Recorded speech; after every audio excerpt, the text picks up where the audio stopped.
जय जिनेंद्र बंधुओं, हम सभी लोगों ने सामायिक पाठ का यह शिविर पढ़ा है। बहुत सारे लोगों के मन में जिज्ञासा रही है और बहुत सारे लोग पूछना और जानना चाहते हैं आखिर सामायिक होता क्या है, सामायिक का अर्थ क्या है और सामायिक किस प्रकार से करना चाहिए, सामायिक करने का तरीका क्या है, कितने समय तक करना चाहिए, कब कब सामायिक करना चाहिए। बहुत सारे प्रश्न लोगों के मन में रहते हैं, इसलिए हम आपको बताना चाहते हैं इस विशेष एपिसोड में कि सामायिक आखिरकार है क्या, सामायिक का स्वरूप क्या है, किस प्रकार से सामायिक करना चाहिए। सामायिक जो शब्द बना है वह समय शब्द से बना है। समय का मतलब होता है आत्मा, और जो आत्मा में स्थिर करे, आत्मा में लीन करे, उसका नाम है सामायिक। तो ऐसा जो सामायिक है वह हमें आत्मा में लगाता है, आत्मा में लीन करता है, ऐसा यह सामायिक होता है। सामायिक के भी अनेक रूप हैं और बहुत सारे लोग सोचते हैं भाई ये सामायिक क्या है, और इससे कन्फ्यूज़न भी बहुत हो जाता है आखिर ये कैसा सामायिक है। अब देखें तो सबसे पहले तो व्रत जो बताए गए हैं उनमें भी एक सामायिक नाम का शिक्षा व्रत है। उसके बाद देखें तो प्रतिमाएं जो हैं उसमें तीसरी प्रतिमा सामायिक प्रतिमा है। मुनिराजों के भी देखा जाए तो मुनिराजों के आवश्यक जो बताए गए हैं उनमें एक सामायिक नाम का आवश्यक भी है, और मुनिराज का जो चारित्र है उसको सामायिक चारित्र बताया गया है। जो 5 प्रकार के चारित्र हैं उनमें सामायिक चारित्र भी लिया गया है। कुल मिलाकर के कुल 4 भेद हो जाते हैं सामायिक के। अब समझ में नहीं आता है सामायिक है क्या। तो सामायिक जो है पहले तो बताया कि वह शिक्षा व्रत है, दूसरा प्रतिमा है सामायिक, तीसरा सामायिक चारित्र है, और चौथा बताया है कि सामायिक आवश्यक है। आखिर सामायिक है क्या, अब यह कन्फ्यूज़न हमारे मन में आ गया है। आइए थोड़ा सा इसको जान लेते हैं सामायिक किस प्रकार का क्या क्या स्वरूप है। सबसे पहले तो सामायिक नाम का शिक्षा व्रत। तो जो शिक्षा व्रत होते हैं वे शिक्षा व्रत गृहस्थ को शिक्षा देते हैं आगे बढ़ने की, अर्थात मुनिराजों के मार्ग पर, मोक्ष मार्ग पर बढ़ने की शिक्षा देने वाले व्रतों को शिक्षा व्रत कहते हैं। ऐसा जो सामायिक होता है वह सामायिक शिक्षा व्रत जब व्रत प्रतिमा लेते हैं अथवा व्रतों को धारण करते हैं उस समय शिक्षा व्रतों में इसको भी धारण किया जाता है। मतलब जो त्यागी जन अथवा जो श्रावक जन 2 प्रतिमाएं ले लेते हैं वे भी सामायिक करते हैं। क्यों करते हैं? क्योंकि उन्होंने सामायिक नाम के शिक्षा व्रत को लिया हुआ है। अब सामायिक नाम का जो शिक्षा व्रत है इसमें आपको दिन में कम से कम 2 बार सामायिक करनी होती है। अब सामायिक करनी होती है और साथ ही साथ में अपने आप के चित्त को समतामय बनाना होता है, स्वयं को आत्मा में लीन बनाने का प्रयास करना होता है। ऐसा स्वरूप शिक्षा व्रत का वहाँ पर बताया गया है। दूसरा स्वरूप बताया गया है सामायिक प्रतिमा का। सामायिक प्रतिमा क्या है? तो सामायिक प्रतिमा यह होती है, इसमें आपको 3 संध्याओं में क्रमशः 3 संध्याओं में सामायिक करना होता है, कम से कम 2 घड़ी। 2 घड़ी का मतलब होता है 48 मिनट। 1 घड़ी 24 मिनट की होती है और 2 घड़ी 24 और 24 बराबर 48, 48 मिनट्स का एक मुहूर्त होता है, और ऐसे इस मुहूर्त के काल में आपको सामायिक करना होता है। तो कुल मिलाकर के 3 मुहूर्त सामायिक के होते हैं। अब सामायिक प्रतिमा में यह नियम बन जाता है कि आपको सामायिक करना ही है। इस प्रकार से यह हो गई सामायिक प्रतिमा, और इसमें आपको सामायिक का नियम रहता है, इसलिए सामायिक करना है। और इसमें 3 टाइम सामायिक करना पड़ता है। सबसे पहले सुबह, दूसरा दोपहर, तीसरा शाम। ऐसे 3 बार 3 संध्याओं में सामायिक करना होता है। यह 3 समय सामायिक करना है। इस प्रकार से यह जो है, और कम से कम इसको 48 मिनट तक सामायिक करना होता है। यह सामायिक प्रतिमा का स्वरूप हुआ। आइए अब देख लेते हैं मुनिराजों का क्या सामायिक है। तो सामायिक से यहाँ पर जो सामायिक चारित्र है सर्वप्रथम मुनिराजों का, तो सामायिक चारित्र से मतलब यह है कि सामायिक से तात्पर्य है कि सभी प्रकार के पापों का त्याग करना, समस्त सावध्य का त्याग करना, वह उनका सामायिक चारित्र माना गया है। यह 6वें और 7वें गुणस्थानवर्ती मुनिराजों के पाया जाता है, इसलिए यह सामायिक चारित्र कहलाता है। तो इसमें एक साथ ही जो है समस्त प्रकार के पापों का त्याग करने का जो नियम है वह सामायिक चारित्र के अंतर्गत आता है। अब हम चारित्र की बात को ज़्यादा नहीं करते हैं, नहीं तो अनेक प्रकार के चारित्र हैं और उन पर हम चर्चा करने लग जाएंगे तो समय हो जाएगा। स्पष्ट रूप से समझ लें तो सामायिक ये चारित्र होता है मुनिराजों का, और इसका मतलब इस सामायिक से नहीं है, इसका मतलब है कि वे पापों का त्याग कर देते हैं। समस्त सावध्य का त्याग कर देना, इसका नाम सामायिक है। और दूसरा देखें तो जो मुनिराजों के एक आवश्यक होता है सामायिक का, तो उनके सामायिक आवश्यक का मतलब यह है कि वे अधिक से अधिक अपना समय अपनी आत्मा में लीन होने को दें। मुनिराज अपनी आत्मा में लीन रहें और सामायिक करें कम से कम 3 बार। 3 बार से तात्पर्य है कि मुनिराजों को 3 बार सामायिक करनी होती है, सुबह, दोपहर और शाम। शाम मतलब वह भक्ति के बाद में सर्वप्रथम सामायिक करते हैं, दूसरा प्रातःकालीन सुबह उठने के बाद सामायिक करते हैं, और तीसरा आहारों के बाद में दोपहर के समय में सामायिक करते हैं। इस प्रकार से 3 सामायिक के काल बताए गए हैं। मोटे मोटे रूप से हम जान लें तो सुबह, दोपहर और शाम, ये 3 सामायिक के काल बताए गए हैं। तो इस प्रकार से सामायिक आवश्यक होता है मुनिराजों के लिए, और जो कि जो तीसरी प्रतिमाधारी श्रावक हैं वे भी और मुनिराज भी सामायिक करते हैं। अब आप सोचेंगे कि मुनिराज भी सामायिक करते हैं, गृहस्थ भी सामायिक करता है, तो इन दोनों के सामायिक में अंतर क्या है? वस्तुतः मुनिराज समस्त प्रकार के परिग्रहों का त्याग किए हुए हैं, और परिग्रहों का त्याग करने से वे महाव्रती हैं, और महाव्रती होने से उनके भावों में विशुद्धि है, और विशुद्धि होने की वजह से उनके सामायिक में उत्कृष्टता है। जबकि गृहस्थ जो कर रहा है, भले ही वह सामायिक के काल में, जो उसका मुहूर्त मात्र का काल है, उस सामायिक के काल में वह समस्त प्रकार के पापों का त्याग किए हुए है और समस्त प्रकार के परिग्रह का त्याग किए हुए है, तथापि उसमें उतनी विशुद्धि नहीं है जितनी मुनिराज के सामायिक में है। यह बात तो स्पष्ट है, इसको कोई नकार नहीं सकता। तथापि आचार्यों ने, आचार्य समंत भद्र स्वामी महाराज ने श्रावकाचार्य जी में लिखा है, चेलोपसृष्ट मुनिरिव, मतलब किसी मुनिराज के ऊपर कोई कपड़ा डाल करके उपसर्ग कर दिया जाए तो उस समय उनकी जो विशुद्धि रहेगी, उस प्रकार की अवस्था ऐसे श्रावक की रहती है।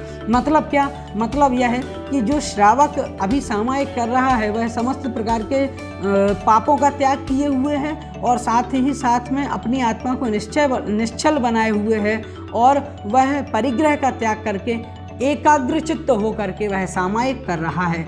इस कारण से उसको उन्होंने कहा है कि यह तो ऐसा लग रहा है जैसे किसी मुनिराज के ऊपर कपड़े डाल दिए गए हों।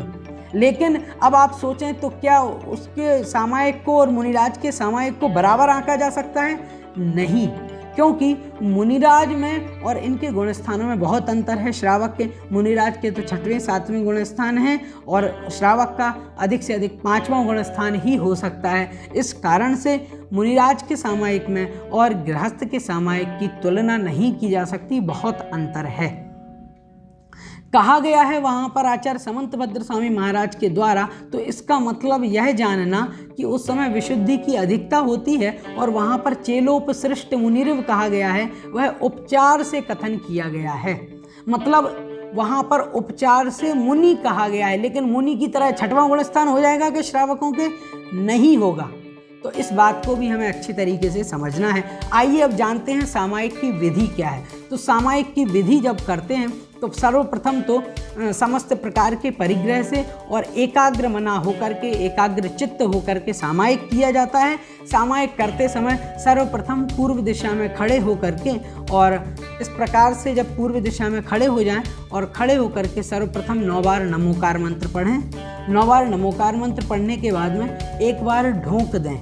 ढोंक दें मतलब अर्थात नमस्कार करें, और नमस्कार करने के बाद में फिर खड़े होकर के फिर नियम करें कि पूर्व दिशा संबंधी समस्त अरहंत परमेष्टि, सिद्ध परमेष्टि, आचार्य परमेष्टि, उपाध्याय परमेष्टि, साधु परमेष्टि, कृत्रिम और अकृत्रिम जो जिन चैत्यालय हैं, ऐसे जिन चैत्यालयों की, सिद्ध क्षेत्र, अतिशय क्षेत्रों की मैं वंदना करता हूं और उनको मन वचन काय से नमस्कार करता हूं। जब ऐसा कहें तो 3 आवर्त करें। आवर्त मतलब हाथों को इस प्रकार से घुमाएं और फिर उसके बाद में एक शिरोन्नति करें। शिरोन्नति का मतलब होता है सिर को इस प्रकार से झुकाना। तो ऐसे आपको झुकाना है। उसके बाद में फिर शिरोन्नति करने के बाद में फिर आपको फिर मुड़ जाना है दक्षिण दिशा की ओर। दक्षिण दिशा में फिर आपको वही करना है, मतलब दक्षिण दिशा संबंधी अरहंत परमेष्टि, सिद्ध परमेष्टि, आचार्य परमेष्टि, उपाध्याय परमेष्टि, साधु परमेष्टि, कृत्रिम और अकृत्रिम जो चैत्यालय हैं, ऐसे जिन चैत्यालयों की और सिद्ध क्षेत्र और अतिशय क्षेत्रों की मैं वंदना करता हूँ, उनको मन वचन कायपूर्वक नमस्कार करता हूँ। ऐसे 3 आवर्त किए और 3 आवर्त करने के बाद में फिर नमस्कार। अब ऐसा करते हुए दक्षिण दिशा के बाद में फिर पश्चिम दिशा, और पश्चिम के बाद में उत्तर दिशा में करना है, और उत्तर दिशा से फिर आपको पूर्व दिशा में आना है, और इस प्रकार से सभी चारों दिशाओं में आपको इस प्रकार से नमस्कार करना है कि इस दिशा और इस विदिशा से संबंधित जितने भी जिन चैत्यालय हैं अथवा सिद्ध क्षेत्र, अतिशय क्षेत्र हैं और पंच परमेष्टि हैं, उन सभी की मैं मन वचन काय से वंदना करता हूँ। अब जब ऐसा कर लें तो उसके बाद फिर वहीं पर बैठ जाएं, अथवा खड़े होकर के जैसे भी आप सामायिक करना चाहें आप सामायिक कर सकते हैं। तो वहाँ पर बैठ करके फिर आप नियम करें, अब मैं सामायिक करता हूँ और जब तक मैं सामायिक कर रहा हूँ मेरा समस्त संसार का त्याग है, समस्त परिग्रहों का त्याग है, समस्त पापों का त्याग है। अगर मैं सामायिक कर रहा हूँ तो मन वचन काय को सामायिक में ही लगाऊंगा, अन्य किसी में नहीं लगाऊंगा। और साथ ही साथ में अगर मुख से वचन बोलूँगा तो केवल सामायिक पाठ और जो इसके अंतर्गत पाठ आने वाले हैं, जाप होने वाली हैं, उनको ही करूँगा, अन्य किसी का मुख से वाचन नहीं करूँगा। ऐसा कहने और ऐसा करने के बाद में फिर हम सामायिक करें। अब सामायिक करते समय अपना ध्यान करना चाहिए, मतलब आत्म स्वरूप का चिंतन करना चाहिए और जानना चाहिए वास्तविक रूप में मेरा स्वरूप क्या है। अब इस सामायिक पाठ को भी हम पढ़ सकते हैं, जो कि भावना द्वात्रिंशतिका हमने पढ़ी है।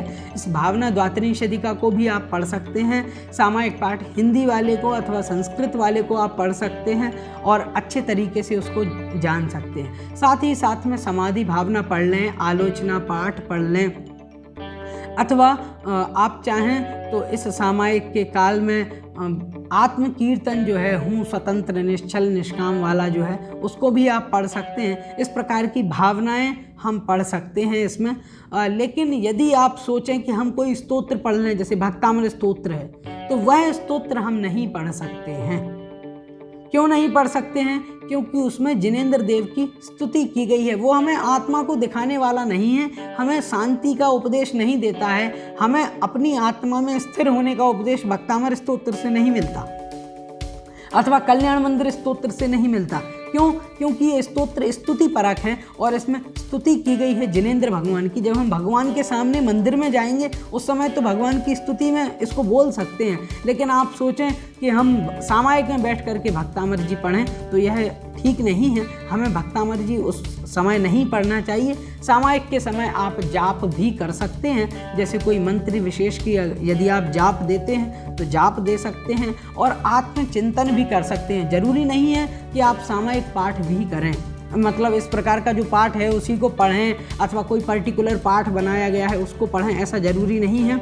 आप आराम से इसको पढ़ सकते हैं सामायिक पाठ को, अथवा आराम से आप जाप कर सकते हैं, अथवा आप स्वयं आत्मचिंतन कर सकते हैं, अपने स्वरूप का चिंतन कर सकते हैं जो आत्मा का स्वरूप है। इस प्रकार विचार करते हुए लगभग 48 मिनट तक विचार करते हैं आत्मा का और आत्म तत्व का ध्यान करते हैं। और ऐसा ध्यान करने के बाद में कम से कम 48 मिनट तक सामायिक की जाती है। और जब सामायिक हो जाए तो पुनः उठ कर के सभी दिशाओं में, मतलब सर्वप्रथम जैसे आपने सामायिक पूर्ण की, उसके बाद में फिर आप 9 बार नमोकार मंत्र पढ़ें, उठें और उठ करके चारों दिशाओं में, जैसे मैंने पहले बताया था, आवर्त और एक शिरोन्नति, इस प्रकार से शिरोन्नति करना है, आवर्त करना है। और इन सब को करने के बाद में फिर आपको 9 बार नमोकार मंत्र पढ़ करके फिर उठ जाना है। इस प्रकार से आपका सामायिक पूरा हो जाएगा। इस प्रकार से सामायिक की विधि है। तो विशेष रूप से आपको ध्यान रखना है कि इसमें आप कुछ भी नहीं पढ़ें, नहीं तो लोग कुछ भी पढ़ने लग जाते हैं। कभी दर्शन पाठ पढ़ लिया, कभी मंगलाष्टक पढ़ लिया,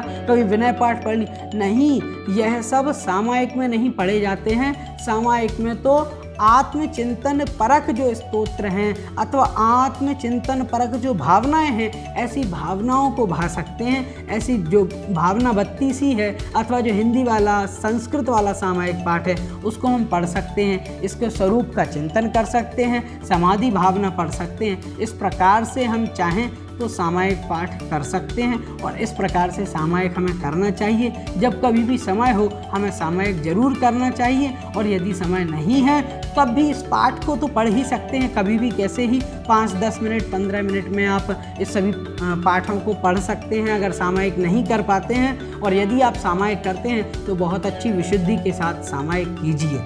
आइए, हमने इसको जाना और सामायिक किस प्रकार से करना चाहिए इन सब के बारे में आप सभी बहुत अच्छे तरीके से जान चुके हैं। यदि फिर भी आपका कोई प्रश्न है इससे संबंधित तो आप अपने इस प्रश्न को हमें कमेंट बॉक्स में पूछ सकते हैं, अथवा आप हमारे ग्रुप से जुड़े हैं तो आप हमें ग्रुप में भी पूछ सकते हैं। तो आप कोई भी प्रश्न है उसको पूछ सकते हैं। आज की इस कक्षा में इतना ही, मिलेंगे अगले किसी अन्य एपिसोड में। तब तक के लिए आप सभी को जय जिनेंद्र।